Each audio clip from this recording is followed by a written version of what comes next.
Hello दोस्तों। तो जब भी हम एंशियंट हिस्ट्री के बारे में सोचते हैं तो सबसे पहले हमारे दिमाग में जो आता है वो है सिंधु सभ्यता यानी इंडस वैली सिविलाइजेशन। तो अब तक चार सभ्यताएं खोजी जा चुकी है। एक है इजिप्ट सिविलाइजेशन, एक चाइनीज सिविलाइजेशन, एक मेसोपोटाम सिविलाइजेशन और एक हमारी इंडस वैली सिविलाइजेशन यानी सिंधु सभ्यता। आप साइड में मैप में देख सकते हैं। और हमारी जो सिंधु सभ्यता है वो कहाँ तक फैली हुई है? 12,60,000 स्क्वायर किलोमीटर में ये फैली हुई है। और किस किस एरिया में? ये इंडिया के कुछ part, Punjab side, Haryana side, whole Pakistan, पूरा पाकिस्तान और ईरान उस टाइम का, पर्सिया और अफगानिस्तान का कुछ पार्ट, इस एरिया में सिंधु सभ्यता हमारी फैली गई है।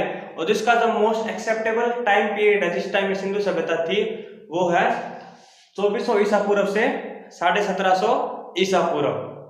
ऐसे तो अलग अलग इतिहासकार का अलग अलग व्यू है, लेकिन जो हमने एक्सेप्ट किया है वो सबसे जो इम्पोर्टेंट है वो है सब 24 ईसा पूर्व से 1750 ईसा पूर्व। और सिंधु सभ्यता की समाप्ति में ये लुप्त कैसे हुई? अलग अलग इतिहासकार, अलग अलग हिस्टोरियन के इस पे अलग अलग व्यू, अलग अलग दृष्टिकोण है। कुछ का मानना है कुछ जानवर आए, कुछ नई प्रजाति है जिन्होंने इन सभी लोगों को मार दिया और इनकी प्रजाति लुप्त हो गई। किनका मानना है कि कुछ प्राकृतिक आपदा के कारण ये सभ्यता लुप्त हो गई।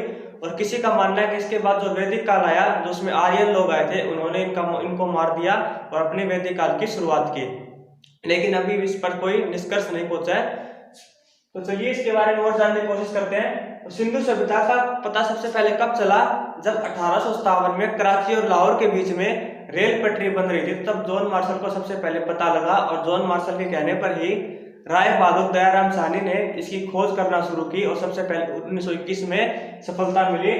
जब से इसका ये पॉइंट बन गया कि सिंधु सभ्यता की खोज 1921 में राय बहादुर दयाराम साहनी ने की थी। किसके कहने पर? जॉन मार्शल के कहने पर। लेकिन इसका सही आंसर पूछा जाए तो यही होगा कि 1921 में इसकी खोज हुई। और किसने की? राय बहादुर दयाराम साहनी ने। सिंधु सभ्यता को आद्य ऐतिहासिक काल या ब्रोंज युग भी कहा जाता है। तो आद्य ऐतिहासिक काल क्या होता है? आद्य ऐतिहासिक काल से पहले आता है प्रागैतिहासिक काल। तो प्रागैतिहासिक काल होता है जिस इतिहास के बारे में हमारे पास में कोई लिखित विवरण नहीं है, उसको हम प्रागैतिहासिक काल कहते हैं। और आज उसके बाद में आता है फिर आद्य ऐतिहासिक काल। आद्य ऐतिहासिक काल क्या होता है? जिसका हमारे पास लिखित में विवरण है लेकिन उसकी लिपि को हम नहीं पढ़ सकते, उसकी लिपि हमारी समझ से बाहर है। फिर आते हैं सिंधु घाटी का सबसे बड़ा स्थल मोहनजोदड़ो है और भारत में पूछे तो राखीगढ़ी। तो सिंधु घाटी सभ्यता का सबसे बड़ा स्थल कौन सा होगा? मोहनजोदड़ो। मोहनजोदड़ो कहां पर है? पाकिस्तान में। और दूसरा इसका सबसे बड़ा स्थल पूछे तो कौन सा होगा? हड़प्पा। हड़प्पा भी कहां पर है? पाकिस्तान में। और मोहनजोदड़ो को मृतकों का टीला भी कहा जाता है, ये पॉइंट याद रखना। और भारत में पूछे तो राखीगढ़ी। और राखीगढ़ी कहां पर है? हरियाणा में, घग्गर नदी किनारे। इसका आंसर कुछ जगह पर वो जींद जिला दे रखा है और कुछ जगह पर हिसार जिला, पर आप ध्यान में रखना इसका सही आंसर होगा हिसार जिला, क्योंकि जींद हिसार मंडल के अंदर ही आता है। लोथल और सूतकोतदा सिंधु सभ्यता के बंदरगाह थे। बंदरगाह सिर्फ एक ही जगह था, वो था लोथल और सूतकोतदा। और सिंधु सभ्यता की लिपि थी भाव चित्रात्मक। दोस्तों जैसे हमारी लिपि कौन सी है? देवनागरी। हम लिखते हैं बाएं से दाएं की तरफ, लेकिन इनकी लिपि कैसे थी? पहले लिखेंगे बाएं से दाएं की तरफ, फिर लिखेंगे दाएं से बाएं, फिर पंक्ति खत्म होने के बाद दोबारा बाएं से दाएं, ऐसे इनकी लिपि थी। और भाव चित्रात्मक का मतलब है जैसे हम शब्द का प्रयोग करते हैं ऐसे शब्द का प्रयोग नहीं करते थे, ये सिंबल का प्रयोग करते थे। इनके 4 से 5 हजार तक ऐसे सिंबल थे जिनमें भाषा का ये प्रयोग करते थे। तो चलिए इसके बारे में और आगे पढ़ते हैं। सिंधु सभ्यता की मुख्य फसल गेहूं और जौ थी। तो दोस्तों सिंधु सभ्यता में वैसे तो बहुत सी फसल थी, पर मुख्य में ये गेहूं और जौ है। वैसे सरसों भी थी, बारले भी थी। और कपास का सबसे पहले उत्पादन, मतलब कपास का सबसे पहले जो उत्पादन हुआ, कपास सबसे पहले जो उगाई गई थी वो सिंधु सभ्यता में उगाई गई थी। First producer of cotton. यहाँ के लोग लोहा धातु के बारे में नहीं जानते थे। तो दोस्तों इन्होंने लोहा धातु उस टाइम में नहीं खोजी थी, उस समय सिर्फ गोल्ड, कॉपर और ब्रोंज का उपयोग होता था। और जो सबसे पहला तो मेटल सबसे पहले धातु थी वो थी कॉपर। कॉपर का उन्होंने सबसे पहले प्रयोग किया था, इसी के उसने औजार बनाए थे। और ऐसे बाद में गोल्ड भी थी, ब्रोंज भी थी, पर लोहा धातु के बारे में, आयरन के बारे में नहीं जानते थे। मंदिर नहीं थे। तो दोस्तों उस समय मंदिर का कंसेप्ट बिल्कुल नहीं था। वो मंदिर में विश्वास नहीं रखते थे। उस समय सिर्फ 2 ही भगवान थे।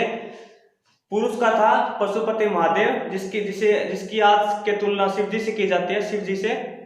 और जो महिलाओं के भगवान थे वो थे मातृभूमि।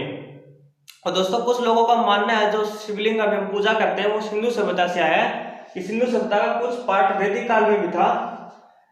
कि ऐसा मानते हैं कि अपने हिंदू धर्म में सिंधु सभ्यता में हर चीज की पूजा की जाती है, जैसे वायु, अग्नि, शरीर के अंग, उसी तरह से माना जाता है कि सिंधु सभ्यता में भी हर चीज की पूजा की जाती थी। इसलिए वहां उस समय शिवलिंग बना।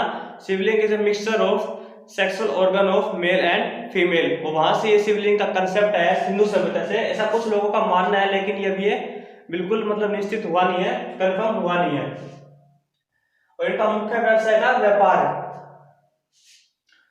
तो दोस्तों इसका मुख्य व्यवसाय व्यापार है, इसलिए इसको मतलब ये आंसर इसका ये है कि मुख्य व्यवसाय व्यापार था। लेकिन इस पे भी बहस है कि कैसे कि उस समय ना कोई जहाज थे ना कोई शिप थे, फिर भी व्यापार मुमकिन कैसे हुआ।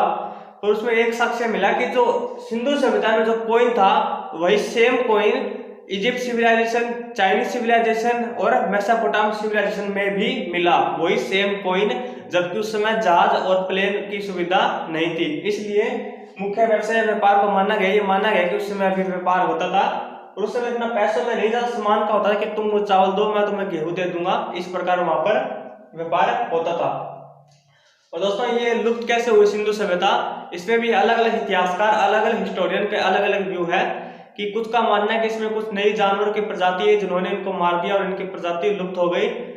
और किनका मानना है कि कोई भूखमरी आई जिसके कारण ये मर गए, ये लुप्त हो गए। और किसी का मानना है कि कोई बड़ी प्राकृतिक दुर्घटना घटी जिसके कारण सिंधु सभ्यता लुप्त हो गई। और कुछ का ये मानना है कि इनके बाद में जो वैदिक काल शुरू हुआ उसमें जो आर्यन लोग आए उन्होंने इनको मारकर वैदिक काल की शुरुआत की। दोस्तों ये थी सिंधु सभ्यता। तो आपको वीडियो अच्छी लगी तो प्लीज चैनल को सब्सक्राइब कर दीजिए, वीडियो लाइक कर दीजिए।